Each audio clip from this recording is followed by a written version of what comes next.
From which city in the world are you watching this video today? If this story resonates with you, please consider subscribing to support more stories about the unseen sacrifices behind the uniform. At the emergency room entrance of Denver General Hospital, the routine pace of Monday afternoon prevailed. Ambulances were bringing patients at regular intervals. ER staff was doing triage as usual. Families sat anxiously in the waiting room. This hospital, one of Colorado's largest trauma centers, handled hundreds of emergency cases daily. Maria Rodriguez worked as an ambulance paramedic at Denver Emergency Medical Services. She was 35 years old, compact build, dark-haired, and always had a composed demeanor. She had been working here for 6 years, and her colleagues knew her as reliable, competent, and someone who was always cool under pressure.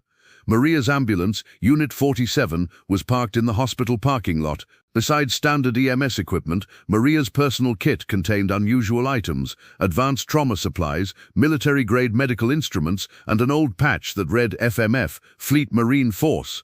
That day, Maria was on routine shift with her partner Jake Williams. Jake was 28 years old, energetic but relatively inexperienced EMT.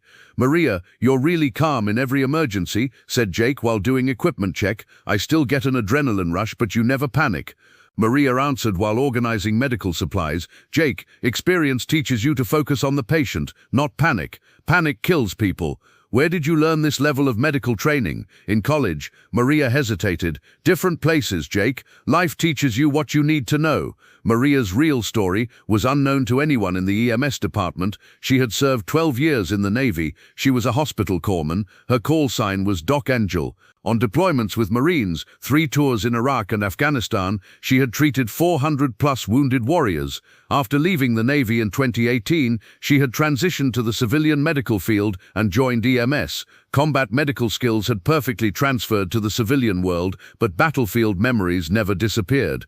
At 14:30, Maria and Jake had received a routine medical transport call. Elderly patient, chest pains, non-emergency transport, transfer from St. Joseph Hospital to Denver General. Unit 47, respond to Westminster Mall, multiple casualties, possible explosive device. Priority 1 came from the dispatch radio. Maria and Jake redirected their call to emergency dispatch and headed to the mall. "Maria, what does multiple casualties mean?" Jake asked nervously. Maria, while maneuvering the ambulance at high speed. "Jake, mass casualty incident, multiple wounded, triage needed, organized response critical. Have you dealt with this type of situation before?" Maria, with her eyes on the road. "Jake, focus on equipment preparation. We need to provide optimal care for each wounded person." When they arrived at Westminster Mall, the scene was chaotic.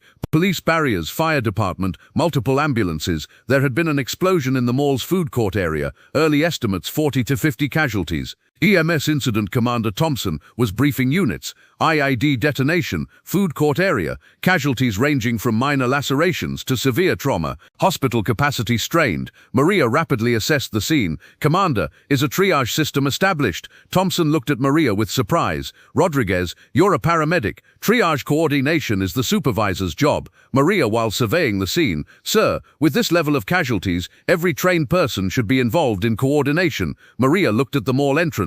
Wounded people, blood, confusion, panic. Civilian first responders appeared overwhelmed. "Jake," Maria commanded, "get the advanced trauma kit. Follow me." Maria moved to the casualties area. Immediately, training kicked in. Not civilian EMS training, military combat medical training. "Listen up." Maria's voice suddenly changed. Authoritative, commanding, battlefield tone. "I need immediate triage organization. Color-coded tags. Red priority, yellow delayed, green walking wounded." Paramedics and EMTs looked at Maria. This wasn't a familiar voice tone. Maria approached the first casualty. Young woman, severe leg trauma, arterial bleeding, tourniquet. "Now," Maria demanded from Jake. "Pressure point here, elevation there." Maria's hands moved with precision Jake had never witnessed. Military medical training, muscle memory, combat-tested techniques. "Maria, what are you doing?" Jake whispered. "Jake, questions later. Hand me hemostatic agent." Maria controlled the arterial bleeding, stabilized the patient, moved to the next casualty. Sir, Maria called the incident commander. This patient needs to go to OR immediately. Blood loss critical. Golden hour window closing. Thompson approached. Rodriguez, you don't have medical assessment authority. Maria, while establishing patient IV. Sir, with respect, this patient will exsanguinate in 15 minutes. Hospital transport immediate. Thompson observed Maria's advanced techniques. Rodriguez, where did you learn advanced trauma medicine?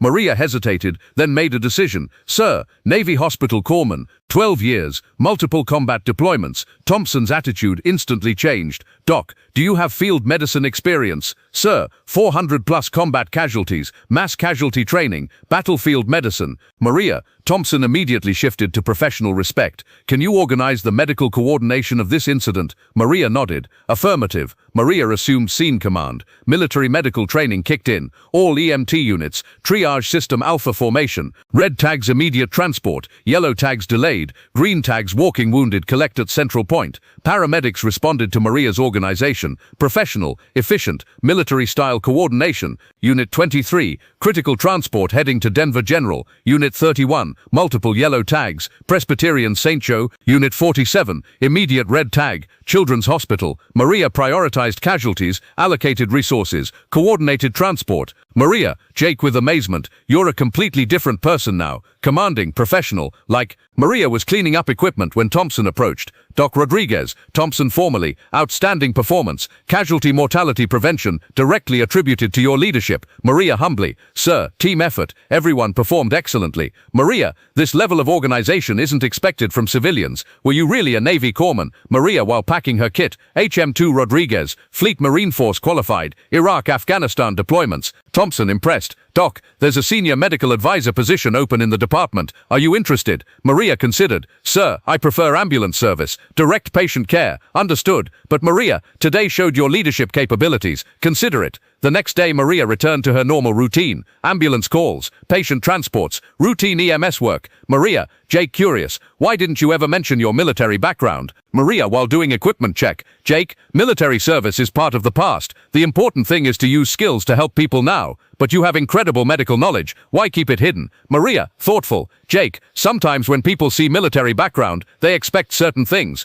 I just want to help, without labels. That evening, Maria looked at her old Navy photos at home, deployments with Marine units, field hospitals, wounded warriors she'd treated. Then at her EMS uniform, her civilian life. Both identities were part of her, combat medic and civilian paramedic, hidden and revealed. The phone rang. EMS supervisor. Maria, outstanding job yesterday. We've had calls from hospital administrators, praising coordination during the Mile incident. Thank you, sir. Team effort. Maria, there's a federal disaster response team looking for experienced medical personnel. FEMA consulting position. Interested? Maria paused. Sir, what are the details? Part-time, disaster response coordination. Your military medical experience is valuable for mass casualty incidents. Maria thought about yesterday. Lives saved through organization. Sir, I accept. But with one condition, maintain current EMS position. Agreed. Weeks later, Maria was maintaining a dual role, regular EMS shifts, disaster response consulting on weekends. Young EMT Sarah noticed the change. Maria, you seem very confident in emergency situations lately. More take charge attitude. Maria, while prepping the ambulance. Sarah, experience teaches you when to lead, when to follow. The important thing is optimal patient care. You definitely have advanced medical training, nursing school. Maria smiled. Sarah, training comes in many forms. The most important skill, stay calm, think clearly, prioritize life-saving interventions. Maybe someday you can teach me advanced techniques. Maria considered. Sarah, the most critical skill in any medical emergency is triage. Who needs help most urgently? Resource allocation, team coordination. That weekend, Maria was teaching at a disaster response seminar. EMS personnel were eager to learn from an instructor with mysterious expertise. Instructor Rodriguez, a paramedic, asked, "What are mass casualty triage principles?" Maria gave a detailed explanation. Primary survey, life-threatening injuries first, resource allocation based on survival probability, transport coordination. Ma'am, you sound like you have military medical training background. Maria nodded. Military medical training emphasizes rapid assessment, resource management, team coordination under pressure. Were you a military medic? But most importantly, a medical professional dedicated to saving lives. In the evening, Maria received a call from a Marine veteran she'd treated yesterday.